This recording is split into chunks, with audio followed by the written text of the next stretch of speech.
हमारे धर्म में मंदिरों का विशेष महत्व है। मंदिरों में की गई पूजा आराधना विशेष फलदायी मानी गई है। इसलिए ही हर छोटी बड़ी जगह पर मंदिर स्थापित किए गए हैं।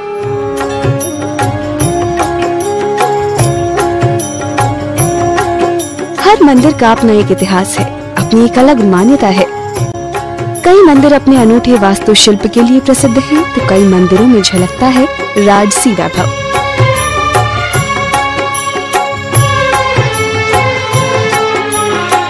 आज हम आपको एक ऐसे मंदिर में लिए चलते हैं जिसका निर्माण वास्तुशास्त्र और तंत्र शास्त्र के नियमों के आधार पर किया गया है। राजस्थान के धौलपुर शहर में बस स्टैंड के पास करीब 500 साल पुराना ये मंदिर चौफड़ा मंदिर के नाम से प्रसिद्ध है। हालांकि मंदिर का कोई लिखित इतिहास उपलब्ध नहीं है, फिर भी पुरातत्व विभाग की जांच में ये तथ्य सामने आए हैं कि मंदिर की आयु 5वीं शताब्दी के लगभग है। मंदिर परिसर का ये प्राचीन वृक्ष भी इस बात की गवाही देने के लिए काफी है। वैसे बताया जाता है कि करीब 160 साल पहले सन 1856 में धौलपुर नरेश भगवंत सिंह जी के शासनकाल में राजधरजू कन्हैया लाल जी रियासत दीवान ने इसका जीर्णोद्धार कराया और मंदिर में राधा कृष्ण जी के विग्रह की प्राण प्रतिष्ठा कराई थी। 1856 में यहाँ के राजा थे भगवंत सिंह जी, उनके मामा राजधर कन्हैया लाल जी ने इसका जीर्णोद्धार कराया और पीछे जो ठाकुर जी का मंदिर है राधा कृष्ण जी का, उनकी स्थापना कराई। क्योंकि यहाँ की जो गद्दी रही वो वैष्णव संप्रदाय की रही। ज़्यादातर मंदिर जो है और यहाँ पर राम कृष्ण के, हनुमान जी के इत्यादि मिलते हैं। यहाँ की गद्दी का जो देव पितृ ईश्वर मानिए या कुल देवता मानिए, वो नरसिंह जी कहे जाते हैं। यहाँ की गद्दी जो है धौलपुर रियासत की, वो नरसिंह जी की गद्दी मानी गई है। चौफड़ा मंदिर को कैलाश धाम के नाम से भी जाना जाता है। मंदिर के पास बना प्राचीन कुंड चौफड़ा कुंड कहलाता है, इसलिए कैलाश धाम चौफड़ा मंदिर भी कहलाया। ग्वालियर से आगे दतिया एक जगह है, वहाँ पर महाराज जी के अनुसार इसका नाम कैलाश धाम था, लेकिन प्राचीन पद्धति के अनुसार, किंवदंती के अनुसार इसका नाम, बगल में एक कुंड है यहाँ पर, इसका नाम चौफड़ा है। उसी के नाम से इसका नाम चौफड़ा मंदिर के नाम से ये विख्यात हुआ है। मंदिर का वास्तुशिल्प भगवान शिव के डमरू के आकार का है।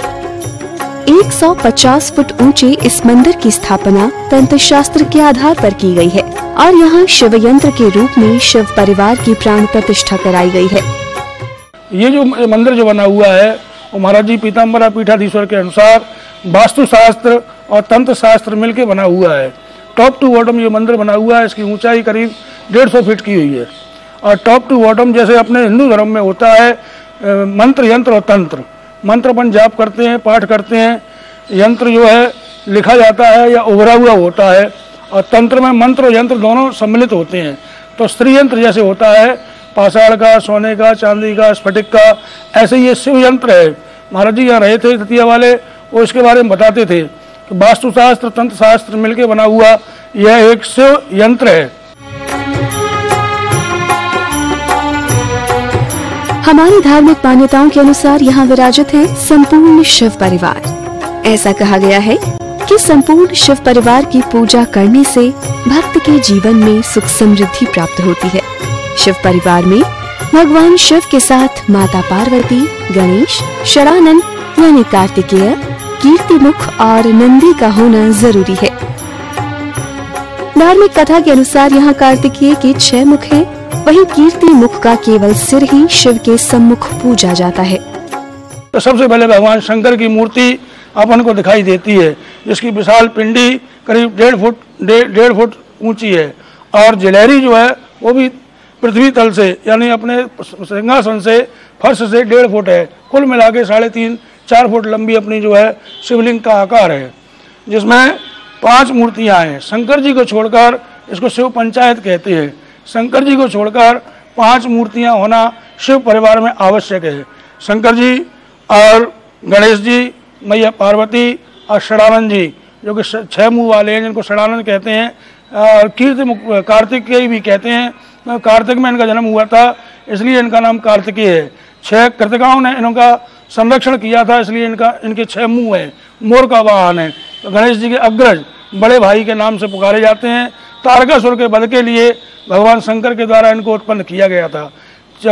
5वीं मूर्ति है कीर्तिमुख की, जो केवल मुंड है, जिनका प्राचीन जो मंदिर है उनमें ये मूर्ति अवश्य मिलती है। शिव पुराण की एक कथा के अनुसार भगवान शिव की आज्ञा से इन्होंने स्वयं अपने संपूर्ण शरीर का भक्षण कर लिया था। ऐसे में उनका सिर्फ सिर ही बचा रहा। ऐसे में भगवान शिव ने उन्हें आशीर्वाद देकर अपने परिवार में शामिल कर लिया और वर दिया कि तुम हमेशा मेरे सामने रहोगे और तुम्हारी पूजा के बाद ही मैं कोई पूजा ग्रहण करूंगा।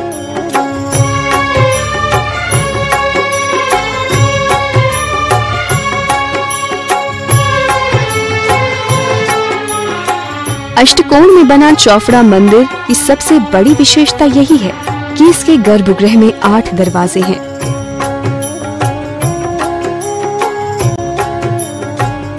गर्भगृह तक पहुंचने के लिए 21 कलात्मक सीढ़ियां बनी हुई हैं। ये सीढ़ियां प्रतीक है इस बात का कि जो भी भगवान के दर्शनों के लिए इन सीढ़ियों से चढ़ रहा है, वो मन में उठने वाले 21 तरह के विकारों को छोड़कर भगवान के द्वार पर पहुंच रहा है। काम, क्रोध, लोभ और माया जैसे 21 विकारों का उल्लेख कई पौराणिक कथाओं में आया है। 24 घंटे में 8 प्रहर होते हैं। ऐसे ही ऊपर इसके अपन जाएंगे तो 8 गेट बने हुए हैं। 8 गेटों के 8 पिलर हैं और अष्टमूर्ति शंकर के नाम से अपने जो है प्राचीन पद्धति अपनी आती हुई है। इसमें अष्टमूर्ति है, भगवान शंकर के 8 जो है अवतार हुए हैं। और जब आपने देखा होगा सांस्कृतिक कार्यक्रमों में अष्टमूर्ति शंकर जी का जो नचते हुए शंकर जी होते हैं वो विग्रह दिया जाता है उपहार स्वरूप में। उसके भी 8 हाथ होते हैं।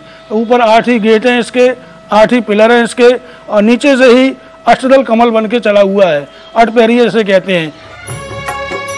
गर्भगृह में शिव अष्टदल कमल पर विराजित है। ये शिवलिंग नर्मदेश्वर लिंग कहलाता है क्योंकि इसमें त्रिवेणी दर्शन, गणेश दर्शन और माई पार्वती के दर्शन होते हैं। करीब 1.5 फुट ऊंची जलहरी और 1.5 फुट की विशाल पिंडी के कारण शिवलिंग का आकार करीब 4 फुट का है और इस शिवलिंग को लिंगतोभद्र शिवलिंग भी कहा गया है। लिंगतोभद्र शिवलिंग की आराधना विशेष फलदायी मानी गई है। इसकी मंदिर की आकृति जो है वो टॉप टू बॉटम, नीचे से ऊपर तक की आकृति जो है वो डमरू के आकार की है। डमरू जैसे ऊपर चौड़ा और नीचे चौड़ा और बीच में सकड़ा होता है, उसी प्रकार इस मंदिर की आकृति ऊपर चौड़ाई है, नीचे चौड़ाई है, बीच में सकड़ा हुआ है। और वास्तुशास्त्र तंत्र शास्त्र मिलके बना हुआ है। ऊपर जो है जो आप फर्श देखते हैं जैसे भगवान शंकर की स्थापना हुई है बीच में, वो लिंगतोभद्र है। जो पंडित लोग चौकियों पर बनाते हैं विशेष अनुष्ठानों में, भगवान रुद्र का जो महायज्ञ होता है उसमें एक विशेष यंत्र बनता है, उसको लिंगतोभद्र कहते हैं। तो ऐसे ही ऊपर जो बनी हुई चौकियां हैं वो लिंगतोभद्र है। और अष्टदल कमल पर बीच में जो भगवान शंकर की स्थापना है वो अष्टदल कमल पर भगवान की शंकर की स्थापना है। और जो शिवलिंग है अपना वो नेचुरल जो है नर्मदेश्वर लिंग है, जिसमें त्रिवेणी का दर्शन होता है, गणेश जी का दर्शन होता है और माई का दर्शन होता है। और इस प्रकार इसका इतिहास जो है वो केवल किंवदंतियां और जनश्रुतियों के आधार पर माना गया है। धौलपुर में स्थित कैलाश धाम चौफड़ा मंदिर के शिखर के साथ उभरी छोटी छोटी इन सिर्रियों की संख्या 365 है, जो साल के 365 दिनों का संकेत है। वहीं एक दिन के 8 पहर के रूप में मंदिर के 8 द्वार बने हैं और शिखर के 8 ही स्तंभ हैं। शिखर के बाहर और भीतर पत्थरों की आकर्षक नक्काशी और एक एक पत्थर की जिस तरह की जुड़ाई की गई है वो देखते ही बनती है। इस मंदिर के ऊपर छज्जे से ऊपर 8 दरवाजों के ऊपर 8 मूर्तियां हैं। तो पूर्व, पश्चिम, उत्तर, दक्षिण और चारों दिशाओं के चारों कॉर्नर, ईशान, वायव्य, नैऋत्य और अग्निकोण। कैलाश धाम के शिखर पर अंदर और बाहर कई अद्भुत मूर्तियां स्थापित की गई हैं। शिखर के चारों तरफ 8 दिशाओं में अलग अलग देवों को विराजित किया गया है।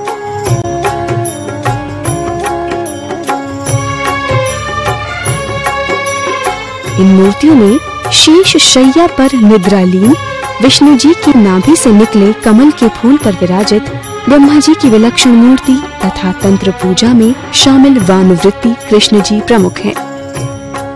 इनके अलावा गणेश जी, हलधर यानी बलराम जी, दक्षिण मुखी हनुमान जी, महिषासुर मर्दिनी, भैरव जी, वराह मूर्ति, नरसिंह जी और मत्स्य अवतार की मूर्ति नायाब कलाकृतियों में शामिल है। नीचे से ऊपर तक जो है वास्तुशास्त्र, तंत्र शास्त्र और स्थापत्य कला का मिश्रण इसमें मिलता है। कई ऐसी अलभ्य मूर्तियां हैं जो हमने प्राचीन काल में न कभी देखी न सुनी, जैसा कि बारह की मूर्ति। भगवान ने एक बारह रूप धारण किया था जिसको सूअर का रूप कहते हैं। फिर हिरण्याक्ष के द्वारा पृथ्वी को विष्ठा में डुबाने के कारण वहाँ पर उसको उद्धार करने के लिए भगवान ने बारह का रूप लिया था, वही मूर्ति इसमें अंदर है। नरसिंह जी की मूर्ति इसमें अंदर है, मत्स्य अवतार की मूर्ति इसमें अंदर है। इस प्रकार कई अलभ्य मूर्तियां इसके अंदर और बाहर दोनों साइड में बनी हुई हैं। कैलाश धाम चौफड़ा मंदिर में दैनिक आरती सुबह और शाम को होती है। हर आरती की शुरुआत नगाड़े, ढोल, झालर और शंखनाद के साथ होती है। साजों पर छिड़ीतान और लय के साथ गूंजते आरती के स्वरों से मंदिर ही नहीं बल्कि आसपास का पूरा क्षेत्र भक्ति के रंग में रंग जाता है। तो आइए आप भी भोलेनाथ की इस आरती में शामिल होकर पुण्य लाभ के भागीदार बने।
बस स्टैंड के पास स्थित प्राचीन कैलाश धाम चौफड़ा मंदिर में वैसे तो साल के हर दिन ही भक्तों के आने का सिलसिला सुबह से ही शुरू होकर देर शाम तक चलता ही रहता है,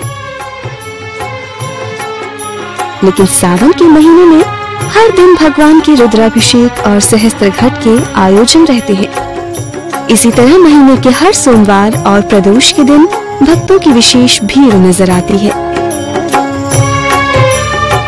मंदिर के प्रत्येक 8 कॉर्नर पर 8 परियां बैठी हुई हैं, और जो कोई ढोलक बजा रही है, कोई संगीत बजा रही है, कोई सरोद बजा रही है, कोई मजीरा बजा रही है, इत्यादि 8 परियां 8 कॉर्नरों पर बनी हुई हैं।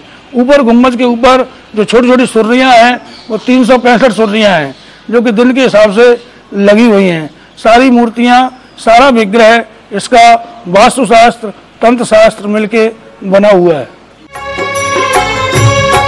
चैत्र शुक्ला प्रतिपदा से अष्टमी तक हर दिन माता का अभिषेक और पूजा अर्चना के साथ माता का विशेष श्रृंगार तथा अष्टमी पर हवन का आयोजन होता है। रामनवमी का पर्व भी मंदिर में विशेष रूप से मनाया जाता है।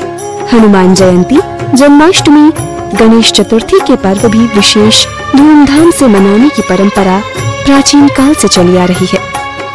शारदीय नवरात्रि के पर्व और इसके बाद संपूर्ण कार्तिक माह में विशेष आयोजन किए जाते हैं। कार्तिक माह का हर दिन एक त्योहार का रूप ले लेता है। ऐसी मान्यता है कि दान पुण्य के इस पावन माह में सच्ची श्रद्धा के साथ भगवान के दर्शन मात्र से ही सभी मनोकामना पूरी हो जाती है। इस मंदिर की बहुत ही मान्यता है धौलपुर जिले में। यहाँ के लोगों का इतना अटूट विश्वास है, से इधर आते हैं तो उनको एक मन का शांति और सुकून मिलता है। इस मंदिर में दर्शन जो भी करता है वो यहाँ से कभी निराश नहीं लौटा है।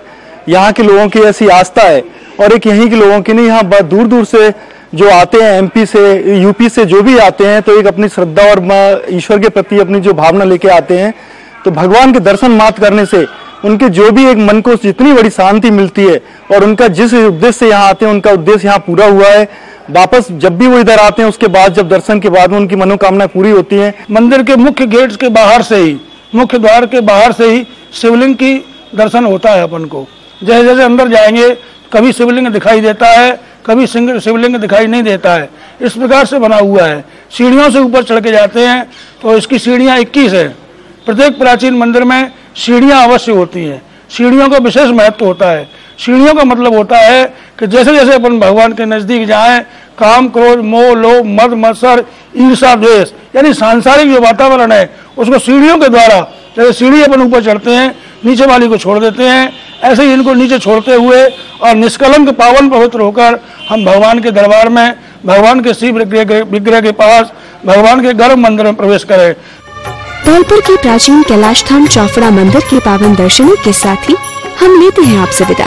कल सवेरे इसी चैनल पर इसी समय आपसे फिर भेंट होगी आस्था के एक और धाम पर। तब तक के लिए दीजिए आज्ञा। नमस्कार। हे शिव शंकर।